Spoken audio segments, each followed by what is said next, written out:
నమస్తే. Sakshi editor Rakkasi Dhanunjaya Reddy versus not versus Sakshi editor Rakkasi Dhanunjaya Reddy and chief reporter Phanikumar వీళ్ళిద్దరి మీద శాసనసభ సభా హక్కుల ఉల్లంఘన కమిటీ, ప్రివిలేజ్ కమిటీ వాళ్ళకి గతంలో ఒక నోటీస్ ఇచ్చారు విచారణకు రమ్మని. ఓకే, షోకాజ్ నోటీస్ ఇచ్చారు. ఎందుకు షోకాజ్ నోటీస్ ఇచ్చారంటే గతంలో ఒక న్యూస్ పేపర్లో కోట్లు ఖర్చు శిక్షణ తుస్సు, ప్రణాళిక లేకుండా ఎమ్మెల్యేల శిక్షణా తరగతుల ప్రకటన అంటూ సాక్షి పత్రిక 22వ తారీఖున ఫిబ్రవరి 22న ఒక కథను వేశారు. అంటే ట్రైనింగ్ సెషన్స్ పెట్టారు ఎమ్మెల్యేలకి, దానికి వేస్ట్ ఖర్చులు పెట్టారని కోట్లు ఖర్చు శిక్షణ తుస్సు, ప్రణాళిక లేకుండా ఎమ్మెల్యేల శిక్షణ తరగతుల ప్రకటన అంటూ ఒక సాక్షి రాశారనమాట. కోట్ల యొక్క ప్రజాధనాన్ని వృధా చేశారని చెప్పేసి ఆ న్యూస్ పేపర్లో రాశారు. ఈయన అచ్చెన్నాయుడు గారు దాన్ని అసెంబ్లీలో చదివారు. ఆయన అచ్చెన్నాయుడు గారు అసెంబ్లీలో చదివి దాన్ని ప్రివిలేజ్ కమిటీకి కంప్లైంట్ చేశారు. దాన్ని ఇప్పుడు ప్రివిలేజ్ కమిటీ వాళ్ళు సాక్షి ఎడిటర్కి షోకాజ్ నోటీస్ పంపించారు గతంలో. దాని మీద ఇప్పుడు వీళ్ళు కోర్టుకు వెళ్ళారు. సాక్షి ఎడిటర్స్ వీళ్ళు కోర్టుకు వెళ్ళారు.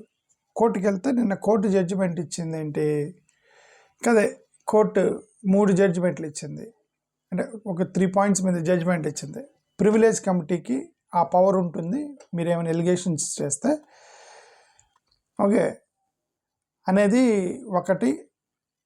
మోరోవర్ పిటిషనర్స్ అనేవాళ్ళు ఎక్కడ ఎలిగేషన్ అంటే ఎక్కడ ఏమంటారు కోట్లు ఖర్చు పెట్టారు అనే దాని మీద, తప్పెక్కడ జరిగింది అనే దాని మీద సఫిషియెంట్ ప్రూఫ్స్ చూపించలేదు అనేది ఒకటి. ప్రెస్ ఫ్రీడమ్ ఉంది అయినప్పటికీ కూడా అబ్జల్యూట్గా మీరు ప్రింట్ చేయకూడదు అనే విధంగా ఏదో కోర్టు జడ్జిమెంట్ ఇచ్చింది నిన్న.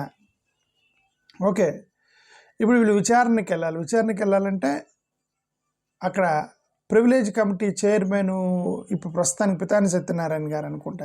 పితాని సత్యనారాయణ గారి ఆధ్వర్యంలో ప్రివిలేజ్ కమిటీకి వీళ్ళు విచారణకి వెళ్ళాలి. ఇప్పుడు సాక్షి ఎడిటర్ దానికి సంబంధించి పోస్ట్ చేసిన దాని గురించి. సో ఇది ఇప్పుడు మరి ఇప్పుడు గతంలో ఇట్లాంటి చాలా జరిగినాయి. గతంలో రిపోర్ట్లు ఎంతమంది చాలా రిపోర్ట్లు రాసిన కొంతమంది వదిలేస్తారు, కొంతమంది పట్టించుకోరు. ఇదంతా పొలిటికల్ రివెంజ్ వెండెట్టా పాలిటిక్స్ జరుగుతుంది కాబట్టి వీళ్ళ మీద వాళ్ళ మీద కక్షపూరితమైనటువంటి అటాక్లే కాబట్టి ఇవన్నీ. ఇప్పుడు ఏదో న్యూట్రల్ న్యూస్ పేపర్ అయితే చేసి ఉండేవాళ్ళు కాదు. అది ఇప్పుడు సాక్షి పేపర్ అనేది opponent, Jaganmohan Reddy political opponent paper అయిపోయింది. ఏదో ఎవరో సూర్య వాళ్ళు లేదంటే ఆంధ్రప్రభ వాళ్ళు కొన్ని కమ్యూనిస్ట్ పేపర్లు అనేది వాళ్ళు రాస్తే ఇవన్నీ చేసేవాళ్ళు కాదు. డైరెక్ట్గా సాక్షి చేసింది సో జగన్మోహన్ రెడ్డి గారి పేపర్ కాబట్టి వాళ్ళు అపోనెంట్. టక్కన ప్రివిలేజ్ కమిటీకి వేశారు. It is not attack on may not be attack on Sakshi, it may be attack on Jaganmohan Reddy garu. Okay, what ever. Privilege కమిటీకి అయితే వాళ్ళు పిలిచారనేది ఒకటైతే మనకు అర్థమవుతుంది. ఓకే, గతంలో పివి నరసింహారావు గారి మీద ఇలాంటి న్యూస్ పేపర్లో ఒకటి రాశారు గతంలో. అప్పుడు ఏమని రాశారు, ఎంపీలు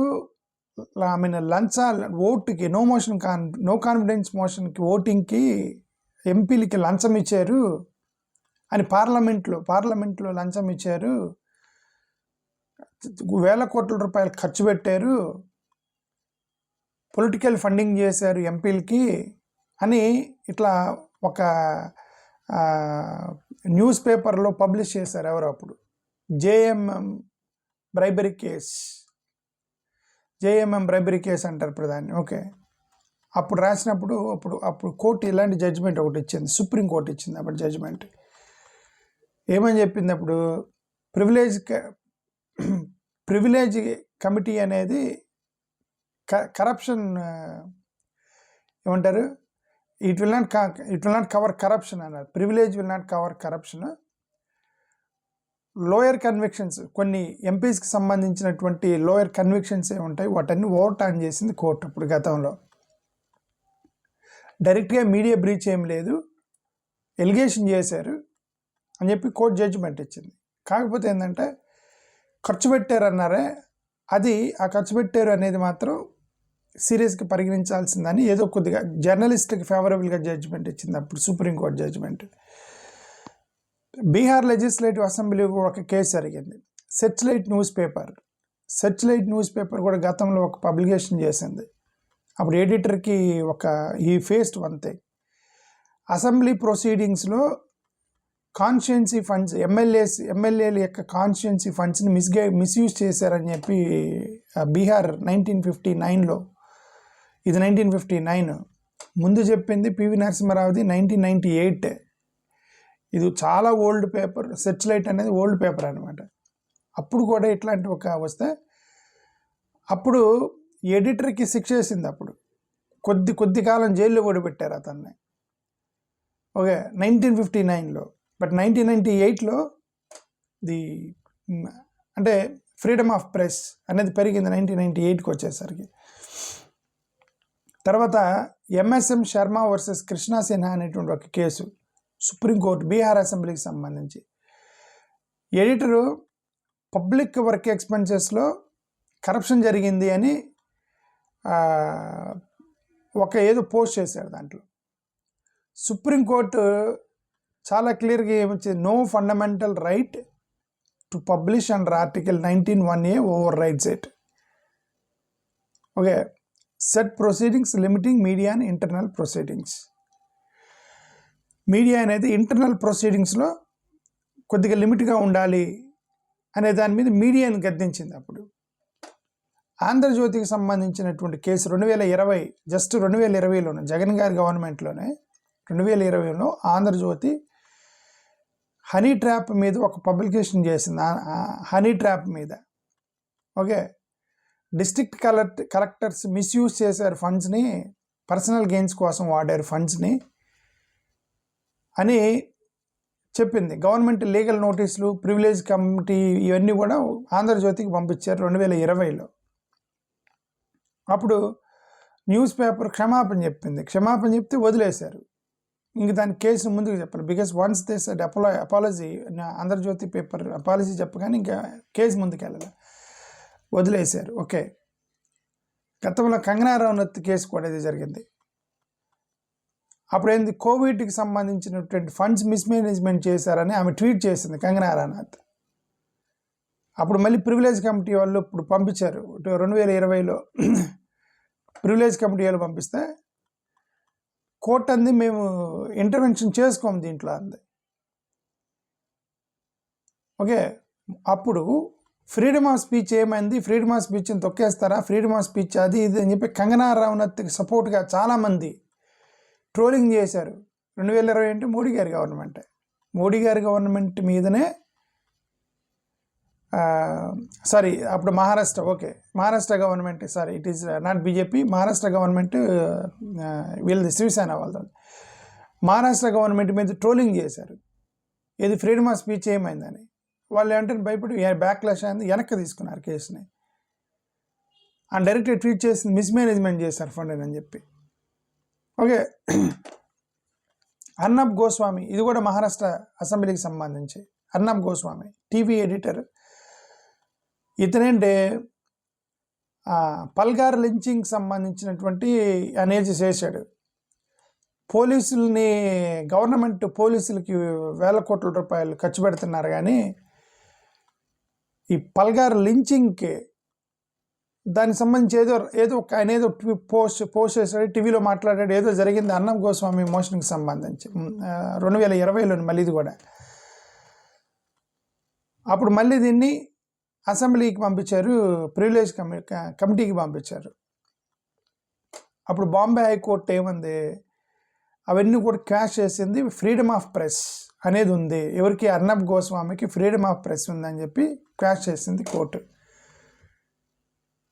రాహుల్ గాంధీ అదానీ కేసు లోక్సభలో మాట్లాడు. రాహుల్ గాంధీ ఏమన్నాడు, అదానీని రిఫర్ చేస్తూ నరేంద్ర మోడీ గారికి అదానీ గారికి సంబంధం ఉంది, ఇద్దరికి ఇంటర్నల్గా సంబంధం ఉంది అని చెప్పేసి వేస్తే ఎవరో డిఫమేటరీ కేసు వేసారు రాహుల్ గాంధీ మీద. ఏది ప్రివిలేజ్ కమిటీకి. అప్పుడు ఆయన అన్న దాంట్లో మరి ఆయన మీద ఏం యాక్షన్ తీసుకోవాలి, కోర్టు కేసు క్లోజ్ చేశారు. కేసు ఏం లేదు రాహుల్ గాంధీ మీద, అయిపోయింది కథం. సో ఇప్పుడు ఇంత బ్యాక్గ్రౌండ్ ఉన్నటువంటి రకరకాల ప్లేసెస్లో ఇవన్నీ జరుగుతున్నాయి. బట్ ఇప్పుడు అలాంటి కేసే ఇప్పుడు సాక్షికి సంబంధించినటువంటి కేసు, సేమ్ ఎగ్జాక్ట్ కేస్. వీళ్ళు అంటే నేను యాక్చువల్గా అది ఆర్టికల్ చదవలేదు, వీళ్ళు ఏమి ఎగ్జాక్ట్గా లోపల ఏం రాశారు నేను ఆర్టికల్ చదవలేదు కానీ, బట్ వీళ్ళు కోట్లు ఖర్చు, శిక్షణ తుసు, ప్రణాళిక లేకుండా ఎమ్మెల్యేల శిక్షణ తరగతుల ప్రకటన, అంటే అది ఒక జనరల్ స్టేట్మెంట్ అయి ఉండొచ్చు కదా, అన్ని కోట్లు ఖర్చు పెట్టి శిక్షణ చేశారు, ప్లానింగ్ లేకుండా అన్నారనుకోండి. దాంట్లో స్పెసిఫిక్గా 250 కోట్ల రూపాయలు కరప్షన్ చేశారు, 250 కోట్ల రూపాయలు స్కామ్ చేశారు, ఇట్లాంటివి చేశారనుకోండి, అవి స్పెసిఫిక్గా ఫిగర్స్ మెన్షన్ చేస్తే దానికి ఆధారాలు కావాలి. జనరల్ స్టేట్మెంట్కి ఆధారాలు ఏంటి? జనరల్ స్టేట్మెంట్ అంటే నేను చదవాలి, పేపర్లో ఏమైనా రాశారేమో తెలియదు, నాకేది ఆ పేపర్ దొరకలేదు. ఓకే, జనరల్గా స్టేట్మెంట్ చేశారనుకోండి, క్రికెట్ ఆడుతున్నారనుకోండి, క్రికెట్ ఓడిపోయారు, వీళ్ళు కోట్లు ఖర్చు పెట్టి వాళ్ళకి మీరు 5 స్టార్ హోటల్ అక్కడక్కడ షెల్టర్ ఇస్తారు, వాళ్ళు గ్రౌండ్లో సరిగ్గా ఆడరు అన్నారనుకోండి, అది క్రైమ్ అవుతుందా? General statement, right? That becomes a general statement. Okay, ఇట్లాగా ఎమ్మెల్యేలకి జీతాలు తీసుకుంటారు కానీ నియోజకవర్గాలకు రారు అన్నారనుకోండి, that is a general statement.